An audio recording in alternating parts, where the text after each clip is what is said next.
Good morning అండి. నా status చూసే వాళ్ళకి, నా యూట్యూబ్ ఛానల్ చూసే వాళ్ళందరికీ, ప్రేక్షకులందరికీ కూడా నా ఉదయపూర్వకమైన ధన్యవాదాలు. మా ప్రిన్సిపల్ ఓల్డేజ్ హోమ్లో మేము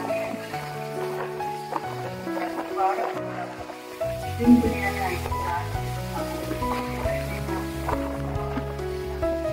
మీరు ఒక రోజు ముందు ఆర్డర్ పెట్టినా కూడా ఇంటి దాకా మేము పంపిస్తాము. మీరు ఇది తీసుకోవటం వల్ల మా ఆశ్రమం నుంచి మీరు మాకు హెల్ప్ చేసిన వాళ్ళు అవుతారు. మీరు డైరెక్ట్గా వచ్చి ఇవ్వాలంటే కొంతమంది ఎంతో దూరంలో ఉంది కదా, ఏమి ఇస్తామన్న ఆలోచనలో ఉంటారు. కానీ ఈ పికిల్స్ మీరు మీకైతే అవసరం. ప్రతి వాళ్ళ ఇంట్లో కూడా పికిల్స్ అలాంటివి తింటూ ఉంటారు. మా ఆశ్రమంలో న్యాచురల్గా తయారు చేస్తాము, ఏ మెడిసిన్ లేకుండా తయారు చేస్తాము. మా వాళ్ళందరూ కూడా ఖాళీగా కూర్చోకుండా పాపం ఈ పికిల్స్ అన్నీ రెడీ చేస్తూ ఉంటున్నారు. ఎవరైనా తీసుకోవాలనుకుంటే మాత్రం ఈ బోర్డు మీద ఉన్న నెంబర్కి ఫోన్ చేస్తే మా బాయ్స్ వచ్చి మీకు ఇస్తారు. Okay, thank you. God bless you.